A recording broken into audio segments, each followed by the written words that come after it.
I never thought the one place I believed was safe would become the scene. He waited in the shelter's parking lot. My mother saw it all, then hit the gas and drove away. I thought I'd just have bruises, but the security cameras captured something his lawyer wasn't prepared for. When the notarized copies and bank KYC logs surfaced, I finally understood they didn't just hit me. They signed my name. My name is Lena Hart, and I'm a 29-year-old field support engineer at Northline Systems in Dayton, Ohio. The kind of job where you troubleshoot server farms at 2 a.m. and explain to panicked clients why their data centers went dark. That Tuesday night, the November wind cut through my jacket as I pulled into the Olive Street safe house parking lot. Sodium lights buzzed overhead, casting everything in that sick orange glow. My shoulder bag held 3 changes of clothes, my laptop, and every important document I could grab in 12 minutes. I'd been at the shelter for 6 days. 6 days since I'd finally walked out of the house in Brook Fall, where my mother lived with Roy Kincaid, her third husband. 6 days of sleeping on a narrow cot, learning the rhythm of shared bathrooms and communal dinners, telling myself this was temporary. The parking lot was nearly empty, just my Honda, a staff van, and my breath caught. Roy's F-150, black as a bruise, idled near the entrance gate. I stopped walking. My keys bit into my palm through my jacket. I could see him clearly, Roy Kincaid, 54 years old, general contractor when he felt like working, professional leech when he didn't. Behind him in the passenger seat, my mother Mara's blonde hair caught the security light as she turned to look at me. Lena, Roy stepped out of the truck, his work boots hitting asphalt. Need you to sign something. Get back in your truck, my voice came out steadier than I felt. He pulled out a manila folder. Refinancing paperwork. Just need your signature as guarantor. Quick signature. Everybody wins. I'm not signing anything. Your mother's house. Her house. Her problem. That's when I saw it, my mother's hand on the gear shift. She was watching us through the side mirror, watching and waiting. Roy moved closer. I could smell the cigarettes on his jacket, the beer underneath. Don't make this difficult, Lena. You owe us. I owe you nothing. The security camera on the gate post blinked red. Recording. I took a step back toward the shelter entrance. Roy grabbed my arm, his fingers digging through my jacket. You ungrateful, I yanked away. He lunged forward, his palm connecting with my shoulder, sending me backwards. My spine hit the concrete pillar beside the gate. Lightning shot down my arm. The folder scattered, papers dancing in the wind. The truck's engine roared. Mara had shifted into reverse. Our eyes met for 1 second through her window. Then she was gone, taillights disappearing down Olive Street. Roy Kincaid stepped back. The shelter security guard burst through the door, radio in hand. Roy raised his hands, that practiced innocent look sliding onto his face, but the damage was done. I slumped against the pillar, my right arm hanging wrong, my shoulder on fire. Don't move. Police and ambulance are on the way. The security guard kept himself between Roy and me. Within minutes, red and blue lights flooded the parking lot. 2 officers approached while paramedics checked my shoulder. Separated a acromioclavicular joint, the paramedic said. Need X-rays to check for fractures. An officer took my statement while another questioned Roy. His version was one of misunderstanding, he'd barely touched me, and I was being dramatic. But the security guard had seen it all, and somewhere above us, that camera had captured everything. They loaded me into the ambulance through the back window. I watched them put Roy in handcuffs. Adult assault. Finally, a charge that would stick.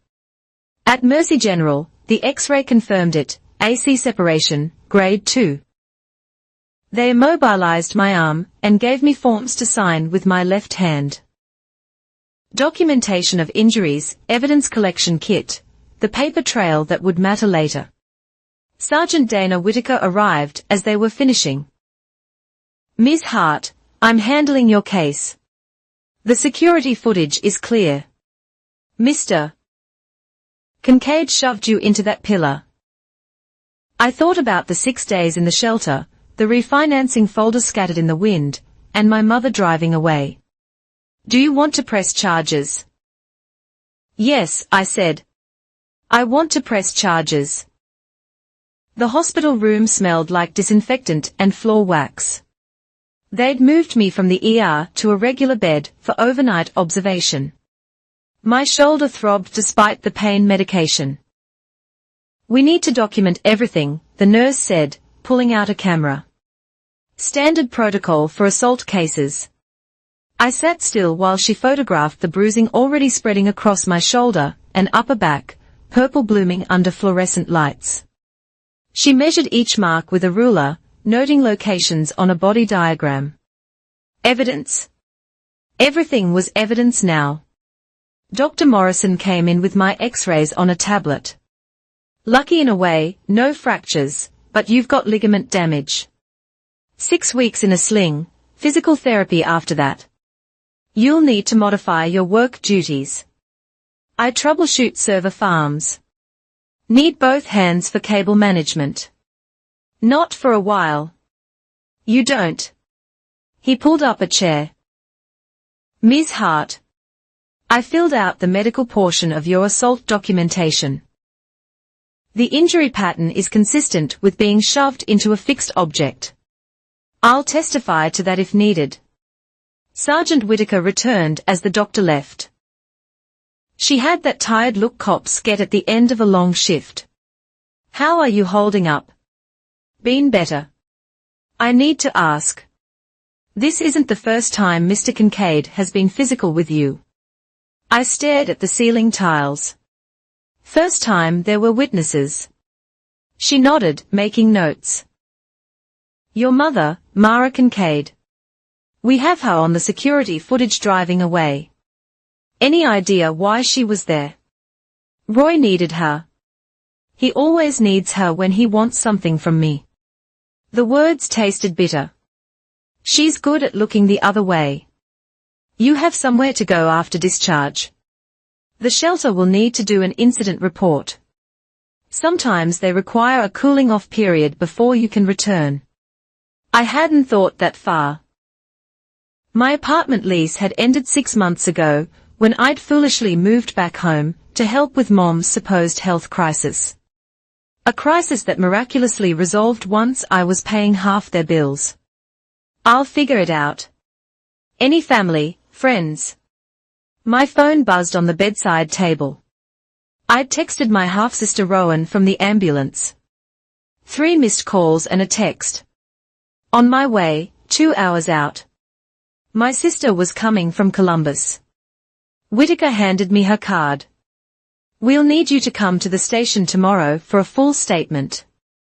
Bring any documentation you have about past incidents, texts, emails, anything. After she left, I lay in the narrow bed, listening to the hospital sounds. Somewhere down the hall, a machine beeped steadily. I thought about that manila folder scattered across the shelter parking lot. Refinancing paperwork, Roy had said. But refinancing what? Mom's house was paid off. Dad's life insurance had seen to that before he died. My phone buzzed again. When 40 miles out, I'm going to kill him. I typed back with my left hand, clumsy and slow. Get in line. The intake forms were a novel in themselves. Previous injuries, previous police reports, emergency contacts. I wrote until my left hand cramped. When they asked about my insurance, I handed over my Northline Systems card and watched them process it. At least my job came with decent coverage. A new nurse came in to check my vitals. Someone named Rowan is here. She's your sister. Send her in. Rowan burst through the door like she was ready for war. 2 years older, 3 inches taller, and currently wearing her prosecutor face despite being a tax attorney. Her dark hair was pulled back in a messy bun, and she still wore her courthouse clothes. Jesus, Lena. She stopped short, seeing my shoulder immobilized. How bad? Grade 2 separation, 6 weeks minimum. She pulled the visitor's chair close. Tell me everything from the beginning. And don't leave out the part where Mom drove away like a coward. So I told her, the shelter, the parking lot, Roy's refinancing folder, Mom watching it all happen and choosing to flee. Rowan's face grew darker with each detail. You're done with them, she said when I finished. Both of them. I've got a spare room. You're coming home with me. Rowan. No arguments. We'll get your stuff from the shelter tomorrow. She paused. This refinancing thing, something's not right. Mom's house is paid off. That's what I thought. I'm calling Jimmy in the morning. Remember him from law school? He does financial fraud now. If Roy's up to something. She didn't finish the threat. The discharge paperwork took 2 more hours.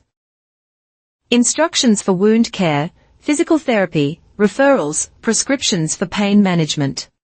Rowan handled it all while I sat in a wheelchair, my right arm strapped to my chest. As we waited for the final forms, she showed me her phone.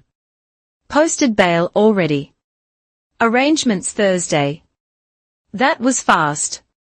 He's got a lawyer, Glenn Hutchinson. I know him. Slick bastard. Specializes in making assault cases disappear. The night air felt clean after hours of hospital recycled oxygen. Rowan helped me into her Accord, careful of my shoulder. As we pulled out of the parking lot, I caught her expression in the dashboard light. What? Just thinking, she said. Roy shows up demanding signatures the same day he assaults you. Mom's there but leaves before police arrive. Either this was incredibly stupid, or they are desperate about something. Roy's always been incredibly stupid. Maybe, but desperate people do dangerous things. She merged onto I-70. We are going to find out what they are hiding, and then we are going to bury them with it. Rowan's spare bedroom in Columbus was nothing fancy, but it had a door that locked and no Roy Kincaid on the other side. I spent the first morning learning to dress one-handed while she made calls from her home office. Jimmy's free for lunch, she said, appearing in the doorway. And I pulled your credit report. My credit? Why? She handed me a printout. Because desperate people who need signatures usually want money, and when they can't get it legitimately. I scanned the report. Credit score, 762. No surprises there. I'd always been careful, but Rowan had highlighted something at the bottom. 3 inquiries last month. I read closer. I didn't apply for anything. Arizona lenders, all mortgage companies. My stomach dropped. I've never even been to Arizona. Mom moved there with Roy 2 years ago. Remember Brookfall outside Phoenix? I set down the report. They wouldn't. They couldn't. You need documentation, ID verification. You'd be surprised what people can do with the right information. Rowan checked her watch. Come on. Jimmy's meeting us at that place near the courthouse. Jimmy knew and looked exactly like he had in law school, just with better suits. He slid into our booth carrying a leather portfolio, and ordered coffee before even saying hello. Identity theft by family members is more common than you'd think, he said, filling me in. Harder to prosecute, because victims often don't want to press charges. I'll press charges, I said. He smiled. Good. First step, we file alerts with all 3 credit bureaus and the Social Security Administration. Then we dig deeper. He pulled out forms. I'll need you to sign these left-handed. This authorizes me to investigate on your behalf. I signed where he pointed. What exactly are we looking for? Any accounts or loans in your name you didn't authorize. Property transfers, vehicle purchases, credit applications. If Roy's been using your identity, there'll be a paper trail. The security footage from the shelter, Rowan added. He had a folder full of documents he wanted signed. Why bring those to a confrontation unless he needed signatures to cover something already done? Jimmy finished her thought. When someone forges documents, they often try to get real signatures later to muddy the water. We spent an hour going through my financial history, every account I'd opened, closed, or thought about opening. Jimmy took notes in precise handwriting. Your mother, he said finally. Would she participate in identity theft? I thought about her hands on that gear shift, the way she'd driven away. 6 months ago, I'd have said no. Now, she does whatever Roy tells her. After lunch, Rowan drove us to the police station. Sergeant Whitaker had a small office that smelled like burnt coffee and old paper. I gave my formal statement while a recorder ran, the assault, the folder, my mother's flight. Mr. Kincaid's lawyer is already filing motions, Whitaker said. Claims this is a family dispute, not assault. Financial support. I was paying their bills until I moved out. Can you prove that? Rowan pulled out her phone. I've got Venmo receipts going back a year. Lena paid their electricity, water, internet almost $2,000 a month. Whitaker made copies. This helps establish motive if you were supporting them and then stopped. Oh, they'd need another source of income. I finished. My phone buzzed. Unknown number. Arizona area code. I almost didn't answer, but Jimmy gestured for me to take it. Ms. Hart, this is Bradley Rowland from First Continental Bank in Brook Fall. I'm calling about your refinancing application. I put it on speaker. I didn't apply for refinancing. Silence. Then, I have your signature on a home equity loan for $87,000. Processed last month. Rowan grabbed my good arm. Jimmy started recording on his phone. Mr. Rowland, I said carefully. I've never been to your bank. I don't own property in Arizona. That signature is forged. That's a serious allegation, Miss Hart. It's a serious crime. I need all documentation for that loan immediately, and you need to freeze any funds that haven't been dispersed. Let me speak with my supervisor. Can I call you back? You have 1 hour, Jimmy said, taking over. I'm James Newen, Ms. Hart's attorney. We'll also need your KYC logs, security footage, and any phone recordings related to this application. This is now a criminal matter. After Rowland hung up, we sat in silence for a moment. $87,000, I said finally. They forged my signature for $87,000. Whitaker leaned back in her chair.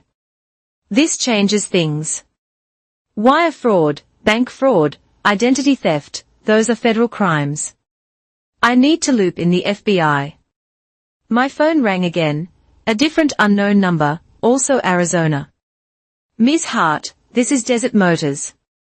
I'm calling about your past due payment on the 2023 Silverado.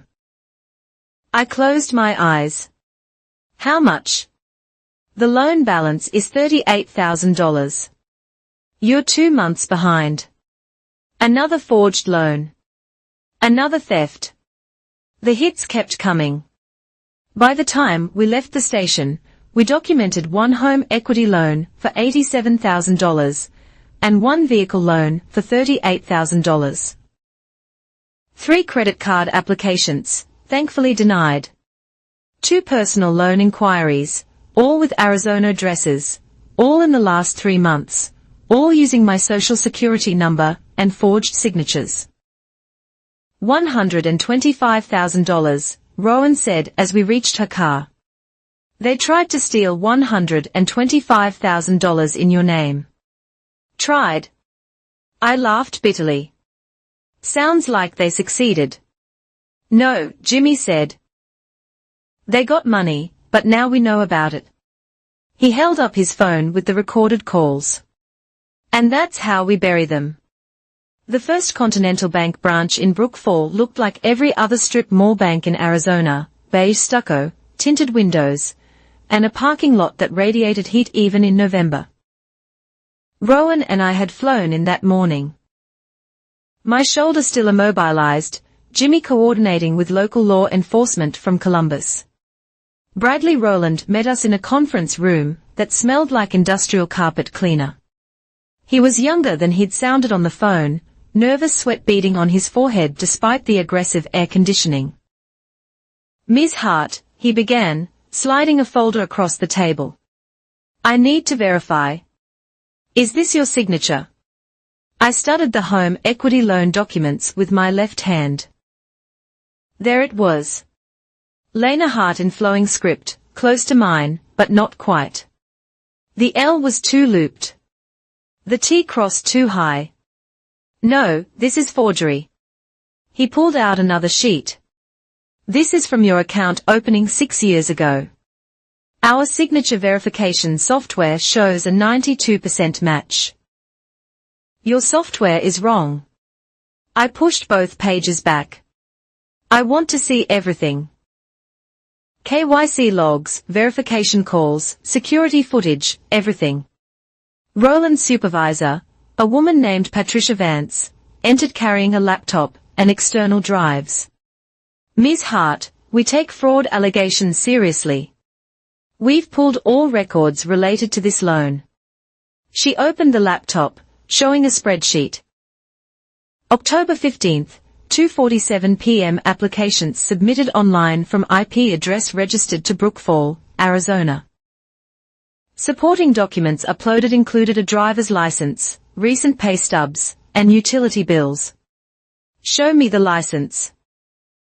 There I was, my driver's license photo staring back from the screen, but the address showed Brook Fall, not Dayton.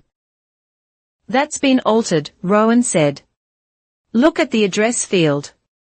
The font's slightly different. Vance zoomed in. She was right. The Brook Fall address was in Arial, while the rest used Helvetica. October 17th, Vance continued. We placed a verification call. She clicked play on an audio file. Hello, a woman's voice, not mine. Hart, this is First Continental Bank calling to verify your loan application. Yes, that's me. I felt sick. That's my mother. That's Mara's voice. Vance paused the recording. You're saying someone else impersonated you. Play it again, Rowan urged. Note the callback number. She did. The number matched my mother's cell phone. I'd been paying that bill for years. October 20th, Vance moved to the next entry. In-person signing at our branch. Security footage shows. She pulled up a video file. The timestamp showed 4:32 p.m. A woman entered the frame wearing sunglasses and a baseball cap. My height, my build, but the walk was wrong. She kept her head down, avoided looking at cameras. That's not me, I said. I was in Dayton that day. I can prove it. I was logged into Northline servers doing maintenance until 7 p.m. Eastern. That would make it 5 p.m. here. The notarization. Rowan pointed at the documents. Who notarized these? Roland shifted uncomfortably. Ellis Notary Services there. They do a lot of after-hours work for us. After hours. Jimmy's voice came through Rowan's phone speaker. He was conferenced in. What time was this notarized? Vance checked. 9:46 p.m. Arizona law prohibits notarization at private residences after 8 p.m., Jimmy said. This is already invalid. I studied the notary seal on the document. Can you pull other documents notarized by this Ellis on the same day? It took Vance 20 minutes to run the search. When she did, her face paled. The notary journal number on your document, she said, it was used 6 months ago, on a completely different transaction. So, we have, I counted on my fingers, forged signatures, doctored ID, impersonation on a verification call, suspicious security footage, and invalid notarization. How did this loan get approved? Roland looked like he wanted to disappear. The loan officer was Martin Rhee. He's no longer with the bank. Fired. Transferred to our Phoenix branch last month. Rowan and I exchanged glances. Right after processing this loan. Vance closed the laptop. Ms. Hart, I'm placing an immediate freeze on all accounts associated with this loan. We'll need to file a suspicious activity report with FinCEN. Can you provide documentation proving you were in Ohio on these dates? I'll send everything, I said. But first, where did the money go? She pulled up another screen. 2 disbursements. $40,000 to pay off an existing lien. What lien? The house was paid off. According to this, Vance continued, there was a mechanics lien filed by Kincaid Construction for home improvements. Roy, of course. The remaining $47,000 went to a joint account held by Roy and Mara Kincaid. So Roy filed a fake lien against my mother's house, used my forged signature to get a home equity loan to pay it off, and pocketed the rest. That appears to be what happened. Yes. Jimmy's voice crackled through the phone. Vance will need certified copies of everything, every document, every recording, every system log, and the contact information for Martin Rhee. Our legal department will need to review. Your legal department should review how an obviously fraudulent loan got approved.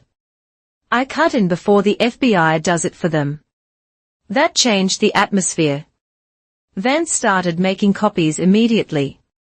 As we waited, I thought about the security video.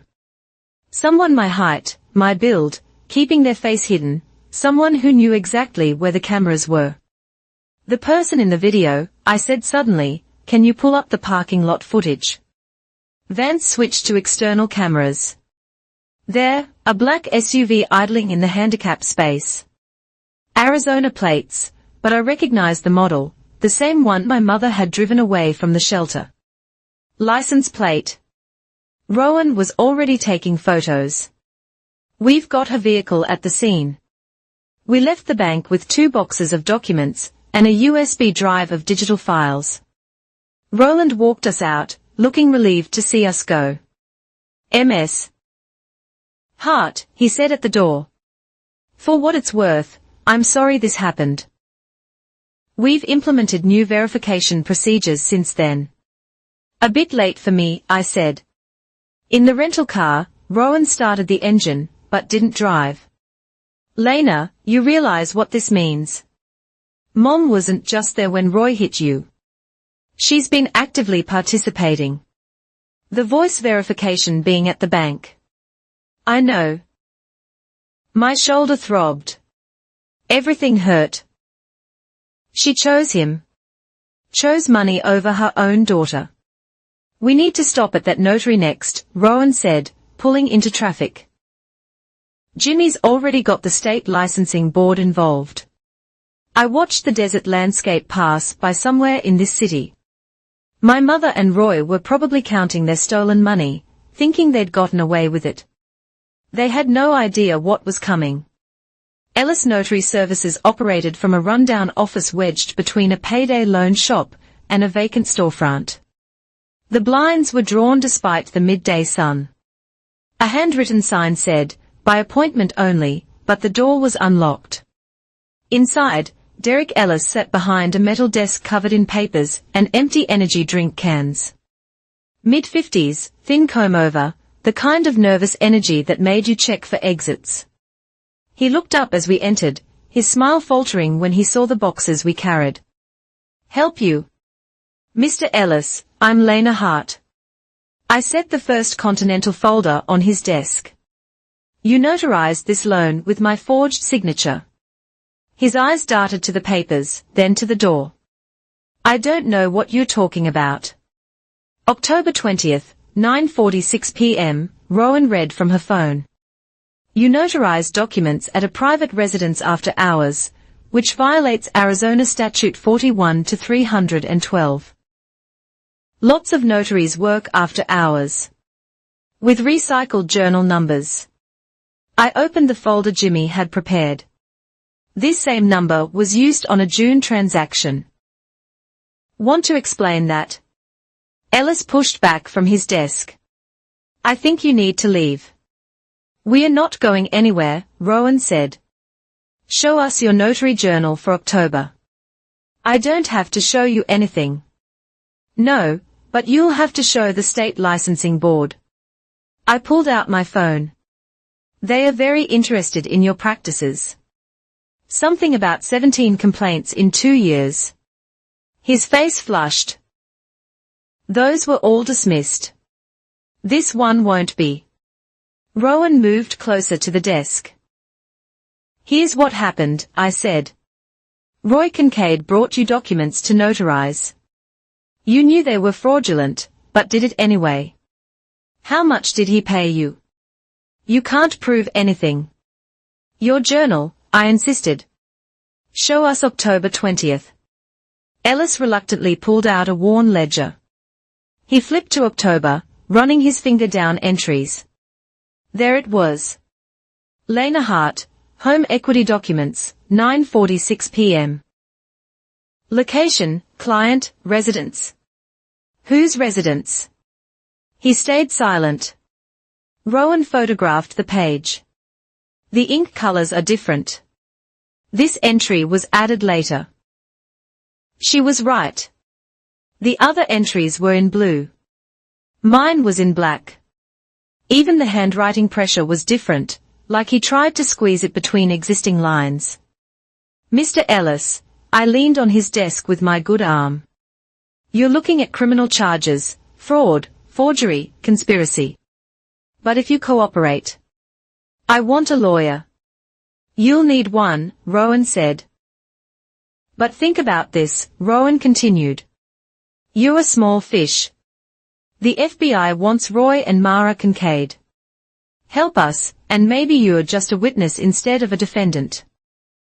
Ellis's hands shook as he lit a cigarette, ignoring the no-smoking sign on his own wall. "I don't know any Mara." "But you know Roy." A long drag. Ash fell on the desk. "He's done business here before.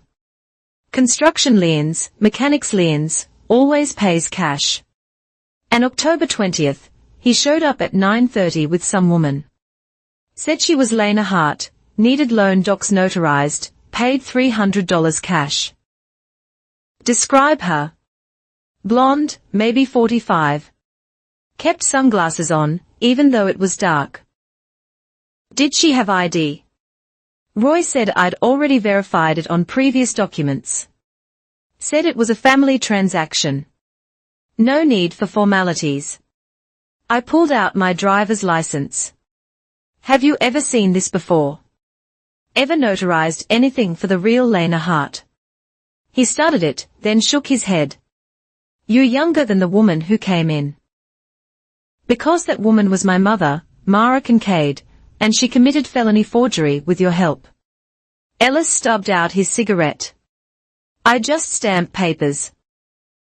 I don't. You don't verify identities.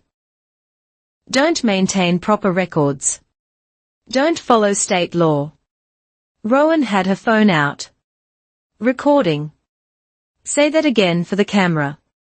Turn that off. The stamp. I pointed to his notary seal on the desk. Can you prove that's even yours? Or do you loan it out to Roy for after-hours work? His silence was damning. Here's what's going to happen, I said.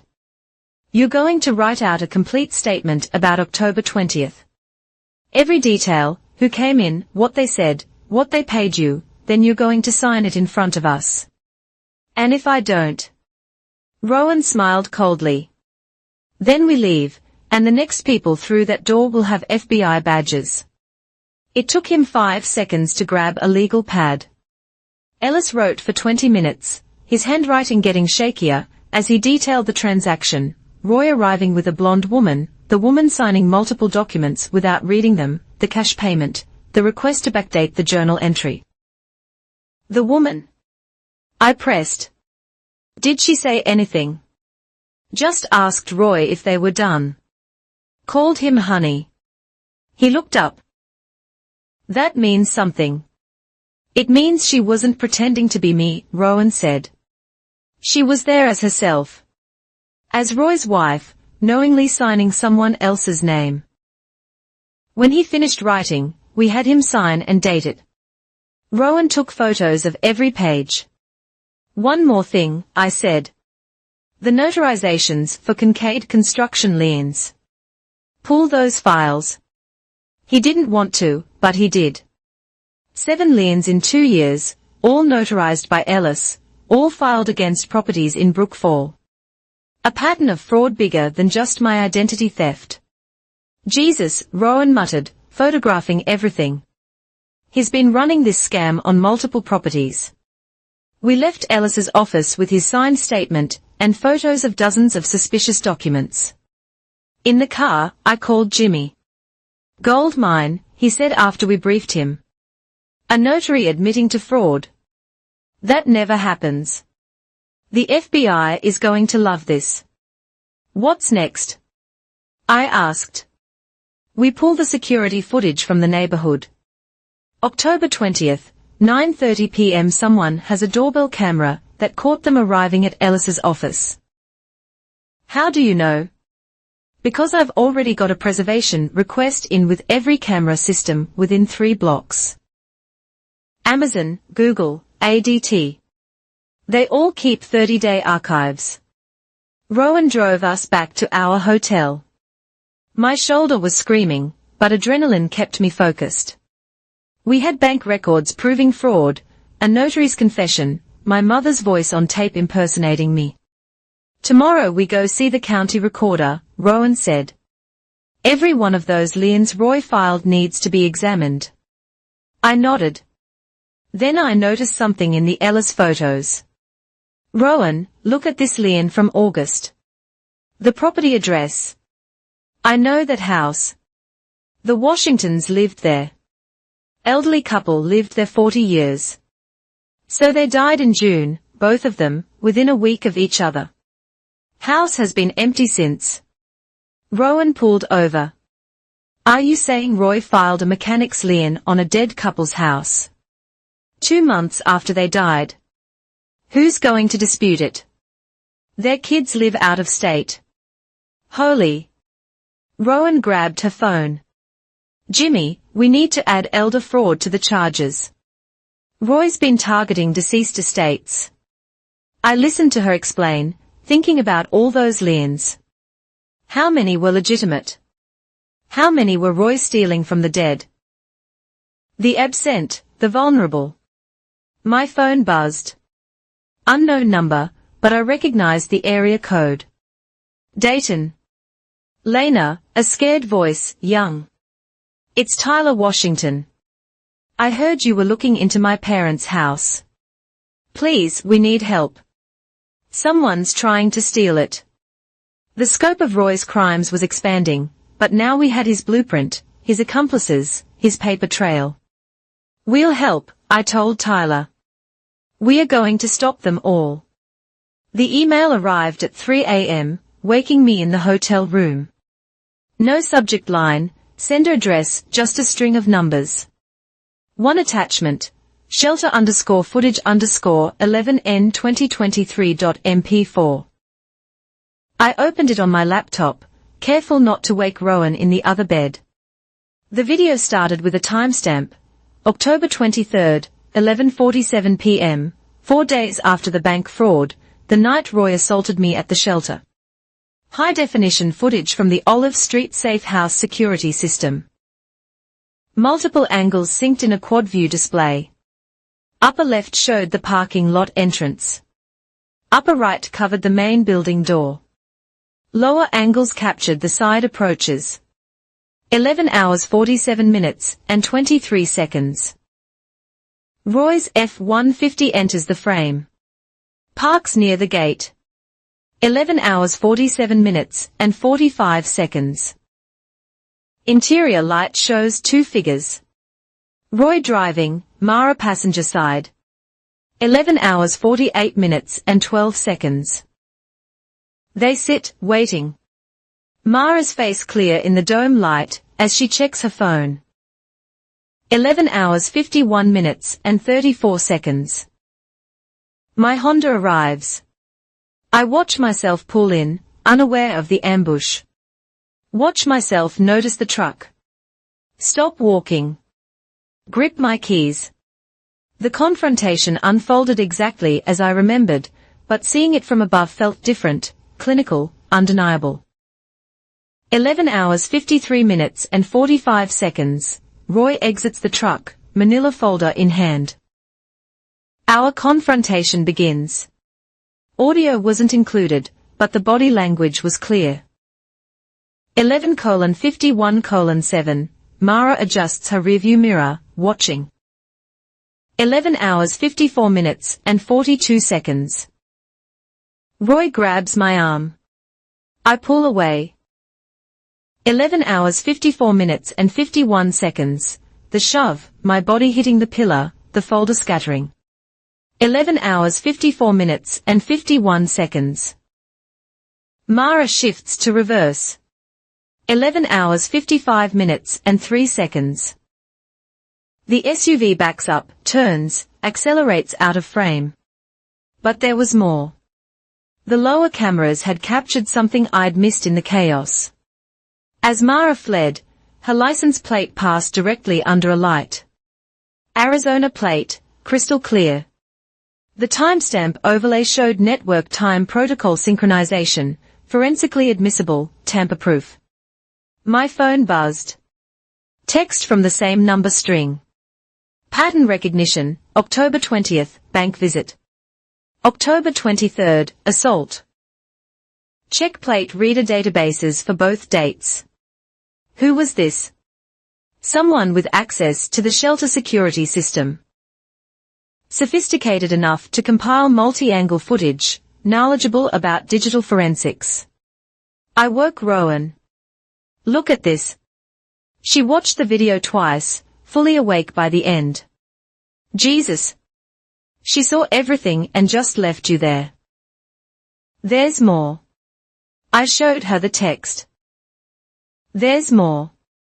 I showed her the text. Someone's helping us. Someone with serious technical skills or someone with their own agenda, Rowan warned. Forward it to Jimmy, but be careful.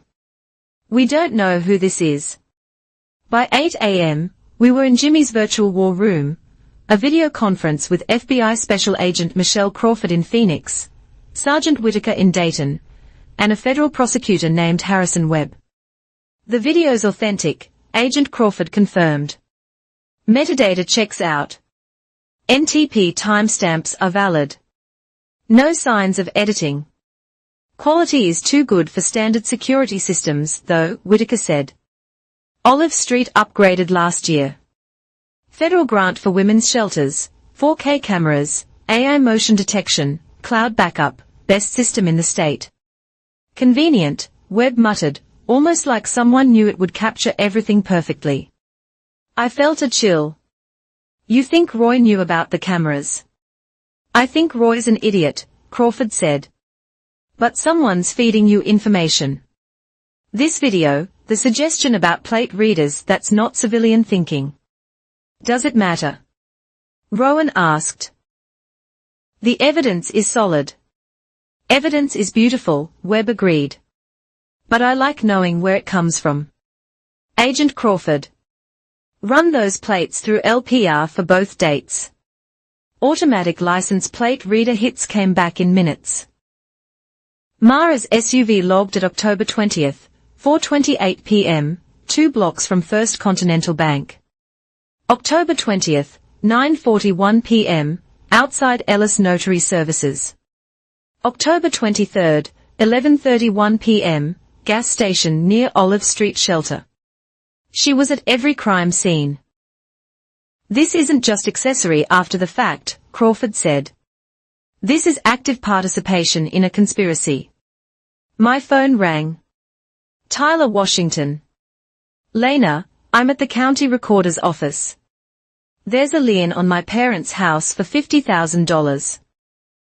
Kincaid Construction, but they never did any work here. Tyler, stay there. We're coming. The Sage County Recorder's office was bustling even at 10 a.m. Tyler waited in the lobby, young, maybe 25, still wearing the shocked look of recent grief.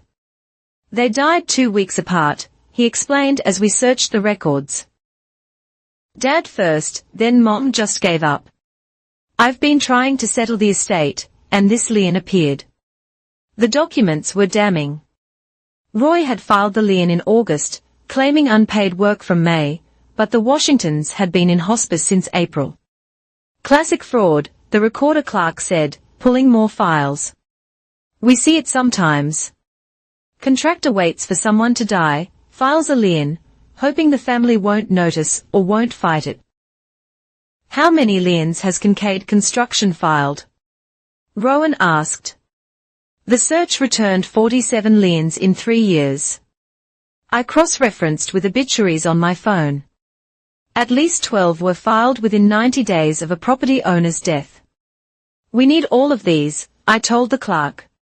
Certified copies. While she processed our request, another text arrived, a PDF this time. Glenn Hutchinson motion filing 2 hours. I opened it. Roy's lawyer was filing an emergency motion claiming defamation and malicious prosecution, but attached was something else, a draft I shouldn't have been able to see. Notes in the margins revealed Hutchinson's strategy, paint Lena as mentally unstable. History of family conflict. Possible substance abuse angle. Check shelter records for psych holds. How the hell do I have opposing counsel's draft motion? I showed Rowan.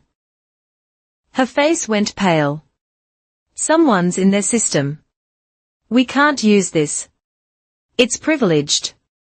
But now we know their strategy. Another text. Check your blind spots. GH meeting with M, tomorrow 9 a.m. Copper State Diner Booth 6. Mara Kincaid. Roy's lawyer was meeting with my mother without Roy. We need to be there, I said. We can't act on illegally obtained information, Rowan argued. We are not acting on it. We are just having breakfast at a public diner at 9 a.m. My phone buzzed again. This time a name appeared. You want justice? I want them stopped. Our interests align. TNT. I didn't recognize the initials, but whoever they were, they had access to everything. Shelter security, ALPR databases, attorney communications. Tyler, I turned back to the Washington Sun. We are going to void this lien and go after everyone involved, but I need you to file a complaint with the FBI. Elder fraud, mail fraud, wire fraud. Roy's going to prison. What about my parents' house? It's safe. We've got evidence Roy never set foot on the property during the time he claims. Your parents' medical records will prove they weren't even home. As we left with boxes of fraudulent liens, I wondered about our mysterious benefactor. TN had access most hackers could only dream of, but they were right. Our interests aligned. Roy and Mara had hurt too many people. Tomorrow, we'd be at the Copper State Diner. If Mara was meeting with Roy's lawyer alone, something was fracturing in their partnership.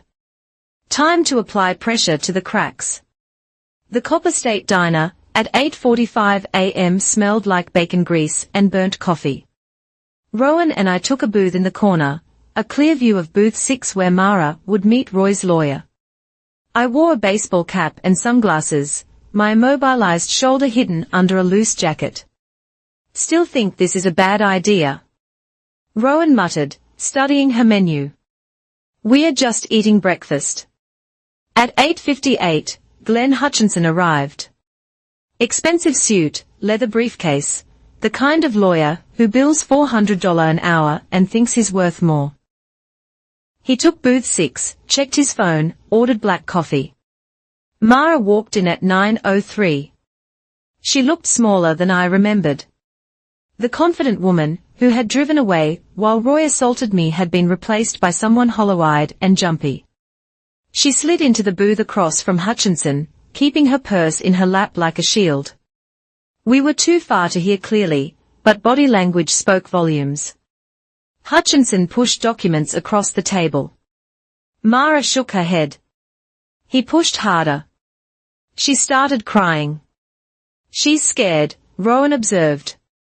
Then I saw Mara's hand shaking as she reached for the papers. Purple bruises circled her wrist. Fresh ones. Roy, I whispered. Hutchinson leaned forward, his voice carrying just enough.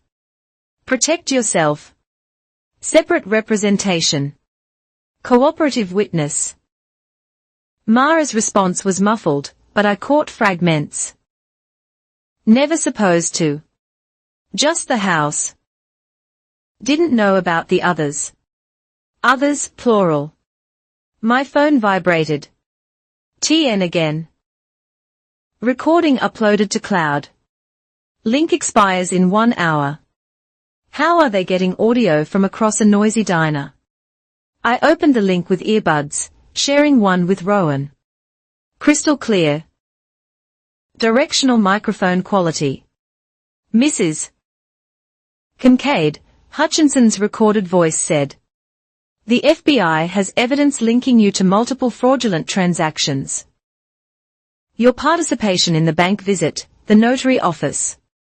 He made me, Mara's voice broke. Said if I didn't play along, he'd leave me with nothing. The house is all I have left from Robert. The assault charge is just the beginning, Hutchinson continued. Federal identity theft, bank fraud, conspiracy. You're looking at 20 years. Unless you cooperate.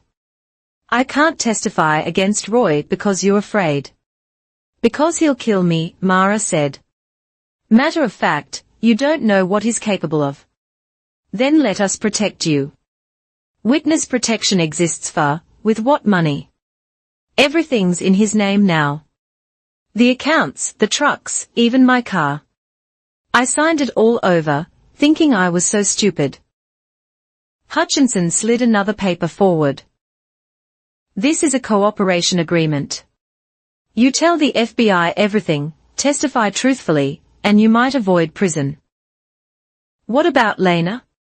I tensed. What about her? Hutchinson asked. The shoulder. Roy didn't mean to hurt her that bad. He just lost his temper when she wouldn't sign. She's pressing charges, both criminal and civil. She knows about the loans.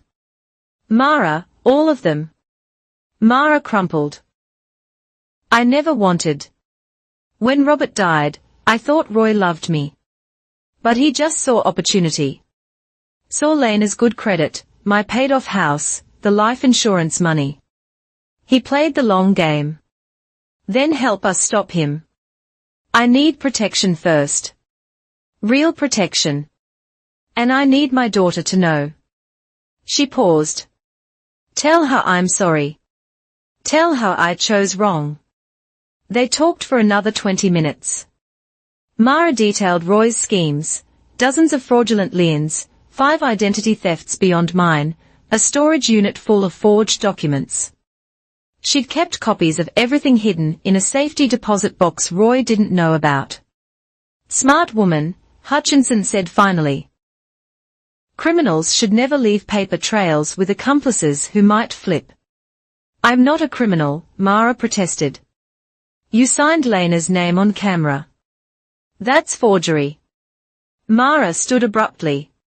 I need time to think. You have until tomorrow. Then the FBI raids your house with or without your cooperation. She left through the back exit. Hutchinson paid his check and departed through the front. Rowan and I sat frozen until both cars left the parking lot. Holy, Rowan breathed. She knew this whole time. She knew everything. But she's also a victim, Rowan pointed out. Those bruises don't. I cut her off. She made choices. She chose Roy over me. Chose money over family. Now she's scared because the walls are closing in. My phone rang. Agent Crawford. Ms. Hart. We've had an interesting development. Glenn Hutchinson just contacted our office. Says his client, Roy Kincaid, wants to discuss a plea deal. Roy wants to deal. No. Hutchinson is offering us someone else. Someone who might have documentary evidence of multiple frauds. He wants to arrange a meeting. Mara. Hutchinson was shopping my mother as a witness against his own client. Lawyers and their ethics. Did you know Mara and Hutchinson were meeting this morning? Crawford asked. Something in her tone set off alarms. No, I lied. Why? Because someone sent our office audio of their entire conversation an hour ago. Professional quality, almost like someone knew exactly where and when to record. TN was escalating. I don't know anything about that, I said carefully. I'm sure you don't. But Ms. Hart, if you have a guardian angel feeding you information, be careful. Sometimes help comes with strings attached. After she hung up, another email arrived, this time from an actual address, reset_protocol@proton.me. Mara's safety deposit box. Bank of the West, branch 4421, box 1947. She'll empty it tonight if pressed. FBI needs probable cause for a warrant. You need family access. Robert Hart was joint owner as his daughter, with death certificate. You have standing. Clock's ticking. TN. They want us to get there first, Rowan said. Because the FBI needs a warrant, but I just need probate documents, which you happen to have. Dad's death certificate is in my files at your place. I kept all the estate paperwork. Rowan was already pulling up Bank of the West locations. 40-minute drive. They close at 6. Then we better hurry. As we left the diner, I spotted something across the street. A white van with telecommunications company logos. The kind that blend into any neighborhood. But the antenna array on top was too sophisticated for cable repair. Someone was watching the watchers. TN wasn't just some hacker. This was professional surveillance, government level. But right now, I didn't care who they were or what they wanted. If Mara had evidence in that safety deposit box, I'd get there first. The federal courthouse in Phoenix was a monument to intimidation, all granite and glass, designed to make you feel small. The preliminary hearing for Roy's assault charge had morphed into something bigger once the FBI added their counts. I sat in the gallery's front row, my shoulder still immobilized, watching them bring Roy in. Orange jumpsuit, shackles. His contractor's tan had faded in custody, leaving him pale and somehow smaller. He didn't look at me. Judge Patricia Hawthorne presided, known for her zero tolerance on financial crimes. The prosecution team included Agent Crawford, Harrison Webb, and a new face, Assistant U.S. Attorney Jennifer Park, who specialized in identity theft cases.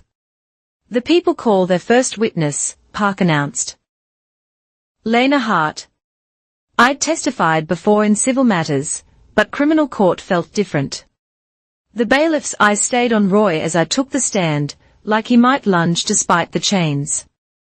Ms. Hart, Park began. Please describe the events of October 23rd. I told it simply, the shelter, the parking lot, Roy demanding signatures, the assault. But Park wanted more. I'm presenting People's Exhibit 1. The shelter footage played on a large screen. Every juror watched Roy shove me into the pillar. Watched my mother drive away. Can you identify the individuals in this video? That's me. That's Roy Kincaid. And that's my mother, Mara Kincaid, in the SUV. Your mother who left the scene. Yes. Defense attorney Hutchinson stood. Objection. Characterizing. Overruled. The video speaks for itself. Park clicked to another angle. Ms. Hart, the timestamp shows this assault occurred at 11:55 p.m. Why were you at a shelter that late? I lived there. I'd fled my mother's home due to escalating financial abuse. Objection, Hutchinson was on his feet. No foundation for counsel. Judge Hawthorne interrupted. We'll get to foundation, Ms. Hart. Please explain. I detailed the months of paying their bills, Roy's demands for money, the final confrontation that sent me to Olive Street. Park introduced bank statements, Venmo receipts, utility bills, all showing my payments keeping their household afloat. Now, Park continued, let's discuss what happened after the assault. She walked me through the discovery of the forged loans, the fraudulent liens, the identity theft. Each revelation built the conspiracy case. Bank documents appeared on screen. Notary records, the KYC log showing my mother impersonating me. Exhibit 17, Park announced. Security footage from First Continental Bank. There was my mother, baseball cap low, signing my name. The timestamp matched the loan documents perfectly. Hutchinson's cross-examination came fast. Ms. Hart. You have a history of conflict with your mother. We had disagreements about money. You moved out in anger. I moved out for safety. Yet you have no police reports prior to October 23rd. I met his stare. Financial abuse rarely leaves bruises. He tried painting me as vindictive, unstable, money-hungry, but every attack opened doors for Park to introduce more evidence on redirect, my steady employment history, my excellent credit before the theft, the Washington family's fraudulent lien. One final exhibit, Park said. The contents of a safety deposit box accessed by Ms. Hart through legitimate probate rights. My breath caught. We'd made it to Bank of the West just in time that day. Dad's death certificate and my ID had been enough. Inside box 1847, we'd found Mara's insurance policy, copies of every forged document, USB drives of recordings, even photos of Roy's previous victims. What did you find, Ms. Hart? Evidence of systematic fraud going back 3 years, dozens of victims. My mother had documented everything. The USB drives were entered into evidence. Audio played of Roy coaching Mara on impersonating me, of him bragging about easy marks among elderly homeowners, of him threatening her when she hesitated. Roy's face darkened with each recording. He whispered urgently to Hutchinson, who looked increasingly uncomfortable. Your Honor, Hutchinson stood. We request a recess to discuss. Sit down, counsel. The witness isn't finished. Park had me identify each document, each victim, each forged signature, the Washingtons, the Perezes, the O'Briens, all elderly, all dead within months of Roy's liens.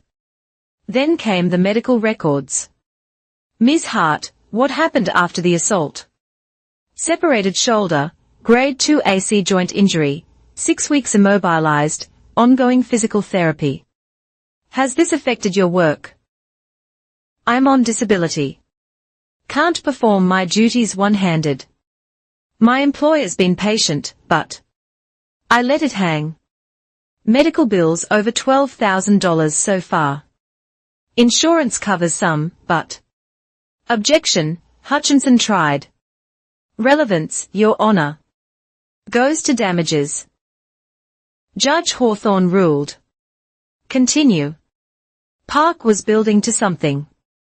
Ms. Hart, why didn't your mother assist you after the assault? She was gone. Drove away before security could respond. Have you spoken to her since? I paused. No. Even though she documented Roy's crimes, even though she kept evidence, keeping evidence doesn't absolve participation. Park nodded. No further questions. Hutchinson's redirect was desperate. He tried suggesting I'd planted evidence, that I'd manipulated bank systems, that I had the technical skills to forge documents myself.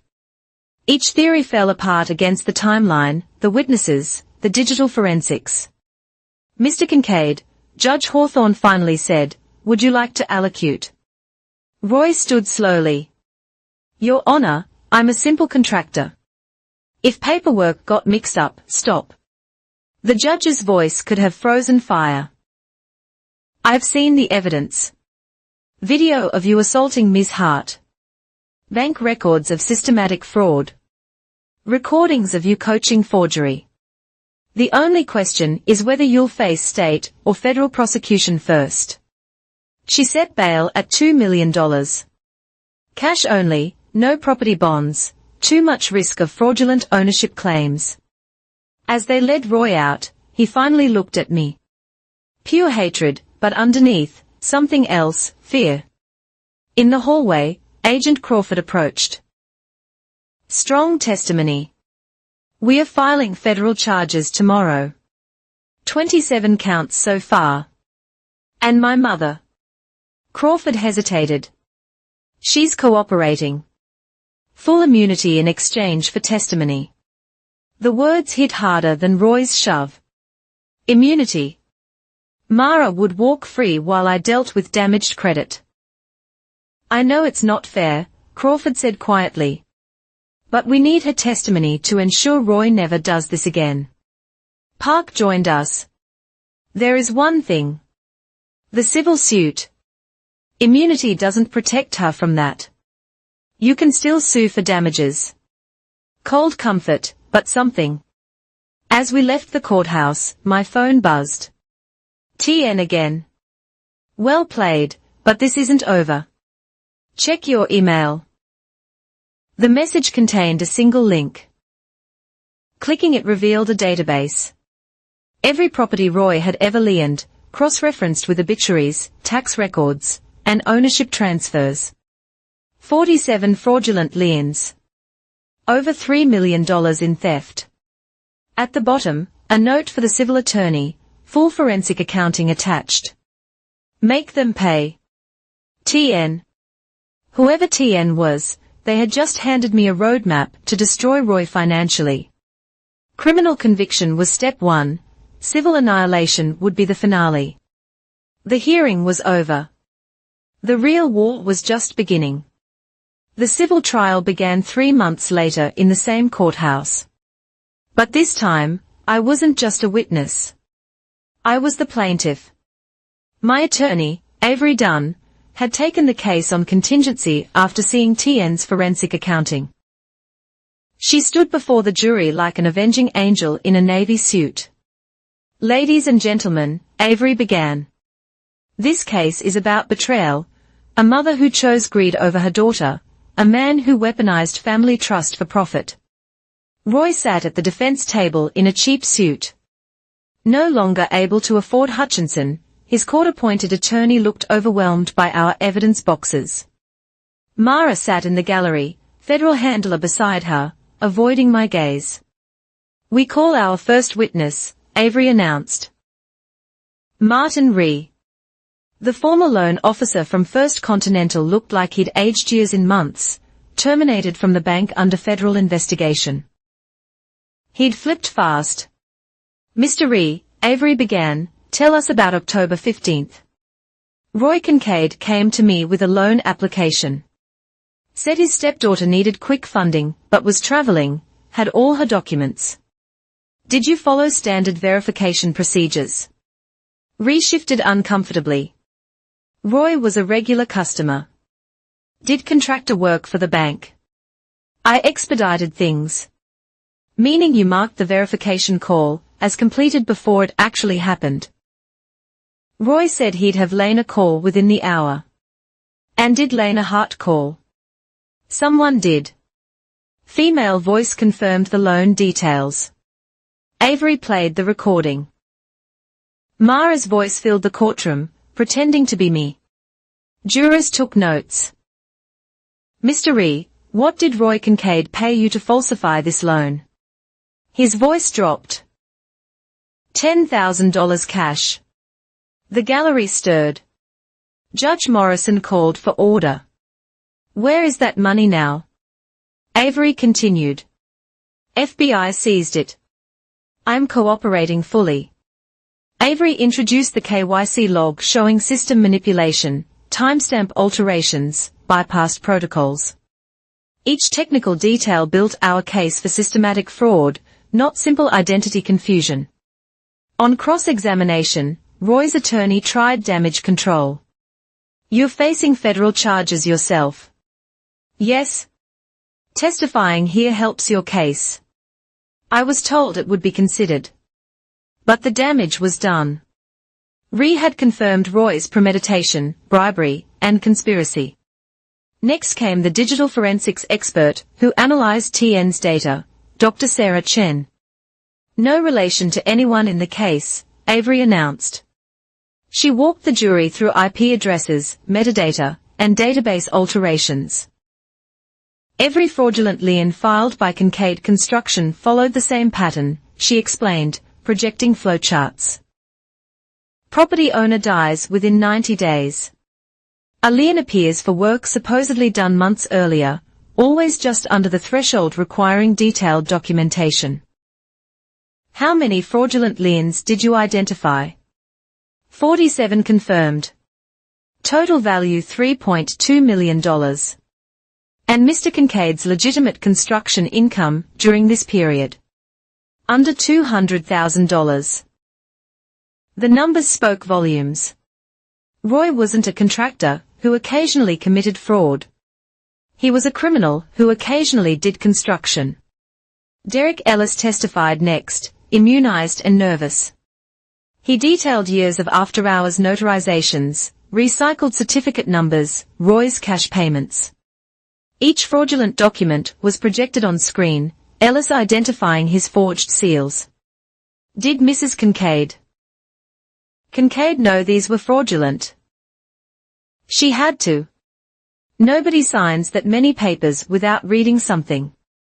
Then came the victim impact testimony. Tyler Washington described discovering the lien while grieving his parents. Maria Perez's daughter flew in from California to explain how Roy's fraud nearly cost them their family home. 6 more victims testified via video link. Each story adding weight to our damages claim. The defense calls Mara Kincaid. "My mother walked to the stand like she was approaching a guillotine. Her handler sat in the front row, ensuring she testified per her immunity agreement. She wore black as if in mourning, though I wondered what exactly she grieved." Mrs. Kincaid, Roy's attorney began gently. "Tell us about your relationship with Roy." "We married 4 years ago. I thought he was a successful contractor. He was kind, attentive." "When did that change?" "About 2 years in. The construction work dried up. He started talking about alternative revenue streams. I didn't understand at first. She painted herself as a victim, manipulated and threatened. But Avery's cross-examination cut through the performance. "Mrs. Kincaid, you have a bachelor's degree in accounting." "Yes, but you worked as a bookkeeper for 15 years. That was before. So you understood financial documents." Mara squirmed. Roy handled all that. Avery introduced exhibit after exhibit. Mara's signatures on joint accounts receiving fraud proceeds. Her notarized permission for Roy to act as her agent. The safety deposit box in her name alone, containing evidence she'd hidden from him. You kept records of every crime, Avery pressed. Why? I was scared. Scared people run. They don't maintain detailed fraud documentation. You were building insurance, weren't you? In case you needed leverage. I don't know what I was thinking. You were thinking like an accomplice who might need to flip, and that's exactly what you did. The most damaging evidence came from Mara's own recordings. She'd secretly taped conversations with Roy, but they revealed her active participation more than coercion. Should we use Lane as social again? Mara's recorded voice asked. Her credit's still good. After this job, Roy replied. One more score, then we're done. You said that last time. This time I mean it. No threats, no fear, just criminal partners discussing their next theft. When I took the stand, Avery kept it focused on damages, medical bills, lost wages, credit repair costs, therapy for trauma, moving expenses. Each receipt entered into evidence. Beyond financial losses, Avery asked, how has this affected you? I looked at my mother for the first time since the trial began. I lost my family, my sense of security, my ability to trust. How do you quantify that? Roy's attorney barely cross-examined me. What could he say? The evidence was overwhelming. In closing arguments, Avery laid out our case for maximum damages. Roy Kincaid stole more than money, she stated. He stole identities, homes, peace of mind. Mara Kincaid chose him over her own daughter. They profited from others' grief, targeting the elderly and vulnerable. Justice demands they pay every penny back and then some. The jury deliberated for 3 hours. We find in favor of the plaintiff, the foreman announced. Compensatory damages, $186,000.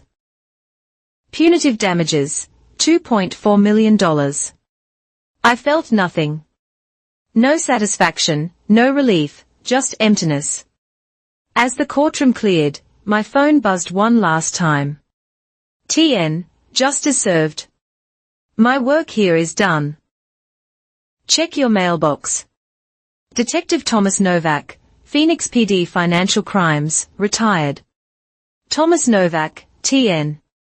A retired cop with a grudge against fraudsters, using his old contacts and skills to feed us intelligence.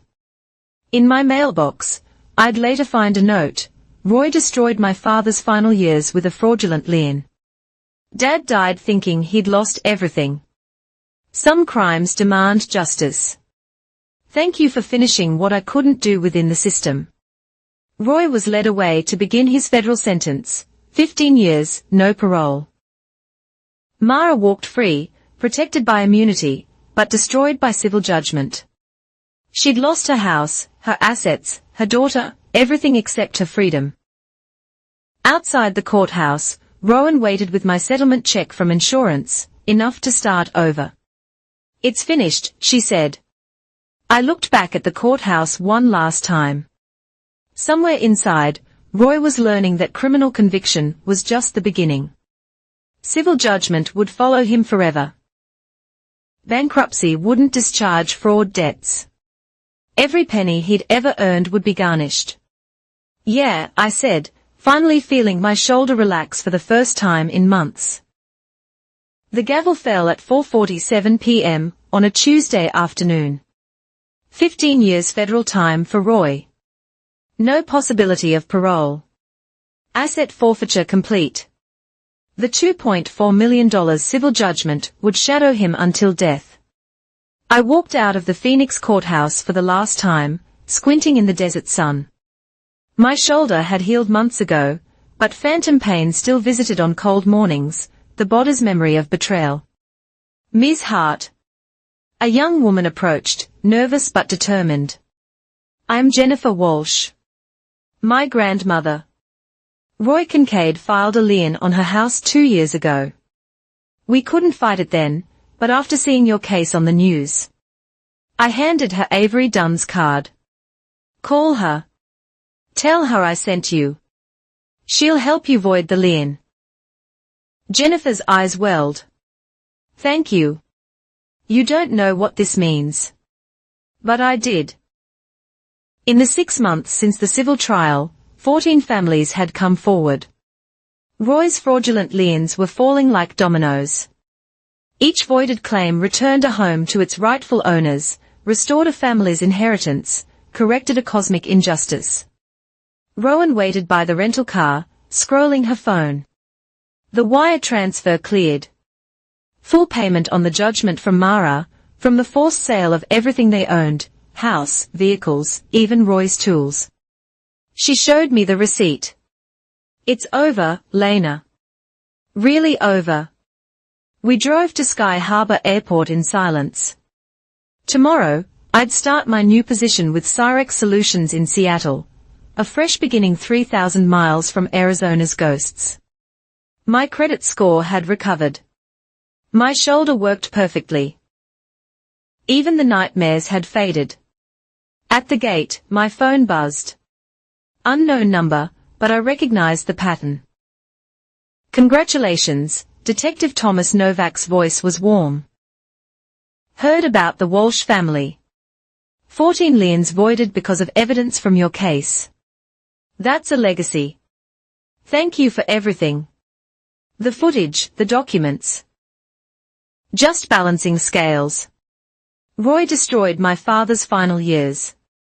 Watching him lose everything in court, knowing he'll die in prison. Dad would have called that poetic justice. Will you testify if more victims come forward? Every time. Some crimes demand witnesses. He paused. Take care, Lena. Live well. It's the best revenge. The call ended. I deleted the number, knowing he'd already changed it. Guardians Angels. I'd learned they preferred working from the shadows. On the plane, I opened my laptop to review cybersecurity orientation materials. My new role involved financial fraud detection, using my hard-won expertise to protect others. The salary was double what Northline had paid. My boss had already mentioned advancement opportunities. A text from Rowan. Mom called again, left another voicemail. I deleted it unread. Mara had immunity from prosecution, but not from consequences. She lived now in a studio apartment, working minimum wage, sending pathetic messages about forgiveness and second chances. Every dollar beyond survival went to the judgment. It would take her 40 years to pay it off. Some betrayals don't deserve forgiveness.